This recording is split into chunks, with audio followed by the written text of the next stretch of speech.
Welcome back नाजरीन हम बात कर रहे थे सर्वाइकल कैंसर क्या है और लोग उसकी क्यों मुखालफत कर रहे हैं जानते हैं। हमारे साथ अभी टेलीफोन लाइन पर मौजूद हैं डॉक्टर अली रिंद साहब जो सीनियर साफ़ी हैं। अस्सलाम वालेकुम। डॉक्टर साहब, ये सर्वाइकल कैंसर क्या है फर्स्ट ऑफ ऑल, और लोग इसकी मुखालफत क्यों कर रहे हैं? हमारा मौजू यही है। हम जानना चाहते हैं कि ये जो सर्वाइकल कैंसर के बारे में आप क्या हमें बताएंगे। देखें आसिफ, ये जिस्म की जो भी मुख्तलिफ हिस्सों के जिस तरह कैंसर हैं, इसी तरह ये ख़ास तौर पे जो हमारी छोटी उम्र की बच्चियां हैं और उनके अंदर एक पेपिलोमा वायरस डेवलप होता है जो आगे चल के ये सर्वाइकल कैंसर का सबब बनता है। तो उसको रोकने के लिए पूरी दुनिया के अंदर एक वैक्सीन लगाई जाती है जिस तरह उन यंग बच्चों में वो पेपिलोमा वायरस जो है वो डेवलप न करे। तो ये एक रूटीन मैटर है पूरी दुनिया के अंदर, क्योंकि ये अफोर्डेबिलिटी महंगी वैक्सीन हैं और पाकिस्तान अफोर्ड नहीं करता कि जनरली पब्लिक को, बड़े लोग तो ले लेते हैं मगर जो आम आदमी है, गरीब आदमी है, वो इनको अफोर्ड नहीं कर सकता। तो उनके लिए रिसेंटली गवर्नमेंट ने ये स्कीम लॉन्च की थी कि जो गरीब यानी पूरी जो आवाम है वो इससे इस्तेफादा ले सके।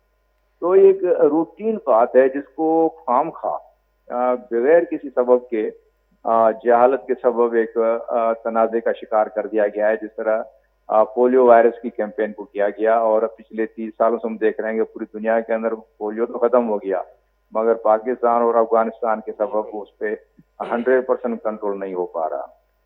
अच्छा डॉक्टर साहब, ये आपकी बात सही है कि पोलियो वायरस जो है अफ़गानिस्तान और पाकिस्तान में मुकम्मल तौर पे ख़त्म नहीं हो पा रहा, और माजी में भी हमने देखा है कि टाइफाइड की वैक्सीन जब आई थी उसकी भी मुखालफत हुई, फिर कोरोना वैक्सीन के हवाले से भी मुखालफत की गई। तो ये क्या हमारे समाज का रवैया है कि जब 80 लाख बच्चियों के सर्वाइकल कैंसर से बचाव की वैक्सीन लगाने का अमल शुरू हुआ तो लोगों ने मुखालफत शुरू कर दी। ये असफ ये हमारी आवाम की सोच नहीं है, ये हमारी समाज की सोच नहीं है। ये हुआ क्या है कि जब अंग्रेजों ने बरसगीर पे कब्जा किया तो उन्होंने मजहब को एज सियासी हथियार के तौर पे इस्तेमाल करते हुए कुछ मजहबी लोगों को, हिंदू या मुसलमान दोनों तरफ से उन्होंने पैटर्नेज की और उनको इस्तेमाल किया अपने इक़्तिदार को तूल देने के लिए, लोगों को आपस में लड़ाने के लिए, और मौलवियों को ताकतवर किया खास तौर पे। तो मौलवियों को वो हाथ में एक दे दिया कि भाई आप उसको काफर, उसको ये कर दो, उसको ब्लैकमेल कर दो। तो अब ये वो लेगेसी चली आ रही है पाकिस्तान बनने के बाद भी, बदकिस्मती से जो हमारे हुक्मरान हैं उनके लिए वही बेड्स जो पॉलिसी है वो कंटिन्यू रही। वरना इनकी क्या औकात होती है कि कभी ये डीएनए को चैलेंज कर लेते हैं, कभी मैंने पूरी दुनिया के अंदर जो साइंटिफिक रिसर्च हो रही है उनको वहाँ कोई पादरी को या किसी पंडित को कोई जरूरत नहीं होती कि उसको चैलेंज कर सके। मगर यहाँ पे क्योंकि तो इनकी सरपरस्ती मौजूद है, इस वजह से वो इनको एक खुली छूट दी गई है कि आप जाएं और सोसाइटी को ब्लैकमेल करें। तो ये जनरली हमारी आवाम की सोच नहीं है।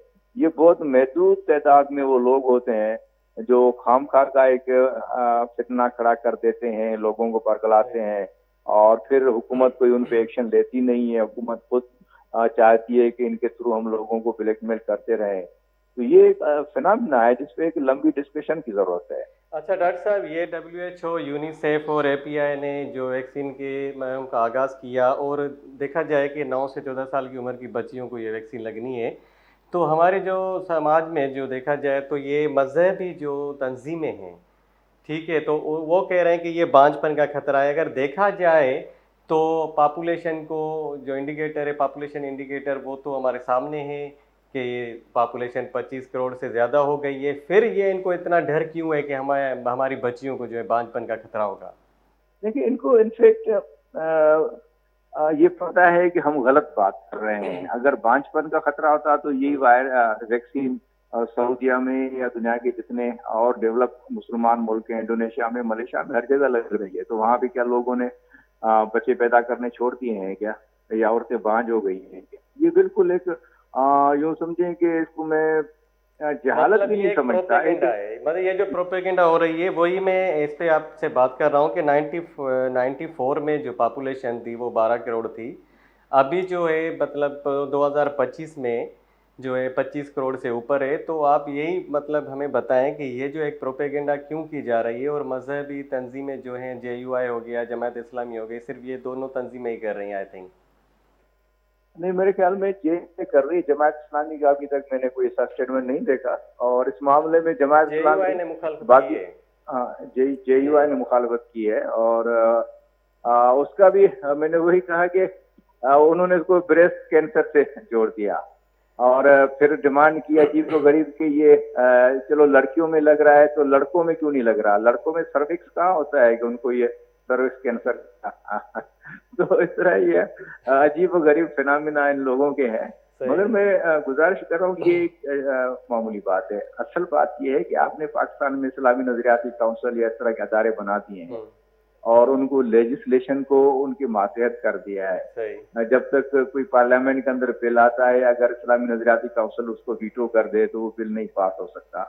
تو اس فنامنا کے اندر آپ نے خود برٹش راج کی جو پالیسی تھی کہ آپ ان مولویوں کو اتنا طاقتور کریں کہ وہ اسٹیٹ کے اوپر ایک حکمرانوں کے ساتھ یہ کبھی بھی مارشل لا کو حرام نہیں قرار دیں گے, مگر جو اور چیزیں ہیں جو عوام کے بھلے کی, فائدے کی ہیں, سمجھداری کی ہوں, تو ان کے معاملے میں ان کے فتویٰ بہت جلدی آ جاتے ہیں.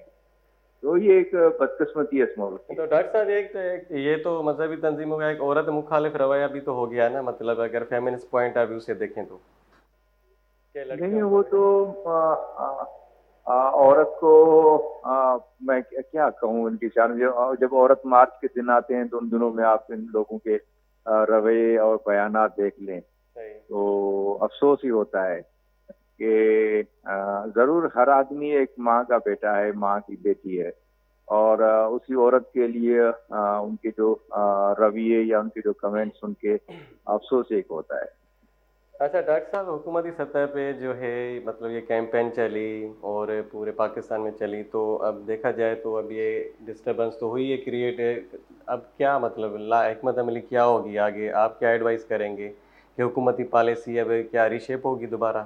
جو کنفیوزڈ پالیسی ہے نا, حکومت کو کبھی بھی کلیئرٹی پولیو پہ بھی نہیں رہی اور ان چیزوں میں نہیں رہی. وہ خود شیڈو ہی رہنا چاہتے ہیں. حالانکہ اگر حکومت اپنی ریٹ پہ آ جائے تو اتنی کوئی بڑی بات نہیں ہے ان چیزوں کو تسلیم کروانا یا منوانا, مگر حکومت خود بھی ایک ڈبل گیم کرتی ہے.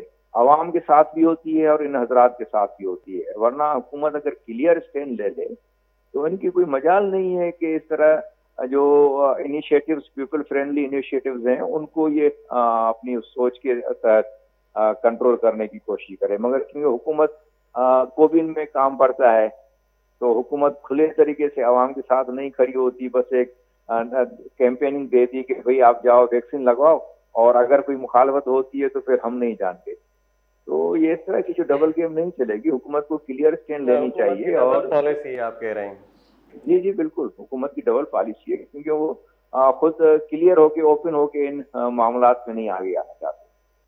صحیح. بہت بہت شکریہ ڈاکٹر صاحب, آپ نے ہمیں قیمتی وقت دیا. ناظرین ہمارے ساتھ موجود تھے ڈاکٹر علی رند صاحب, جن کا کہنا تھا کہ یہ جو ہے ویکسین کے جو مخالفت ہو رہی ہے وہ ہمارے سماج کی سوچ یا عکاسی نہیں ہے, یہ کچھ مذہبی تنظیمیں ہیں جو اس کی مخالفت کر رہی ہیں. حالانکہ پھر وہ کوئی بھی ویکسین ہو, صرف یہ ویکسین سروائیکل ویکسین کی مخالفت نہیں ہو رہی, ٹائیفائڈ کی بھی ہوئی ہے ماضی میں, اور پولیو ویکسین بھی اس کی بھی مخالفت ہوئی ہے. اگر دیکھا جائے تو ابھی پوری دنیا میں ان کا کہنا تھا کہ صرف واحد افغانستان اور پاکستانی بچے ہیں جہاں پہ پولیو وائرس ابھی بھی موجود ہے.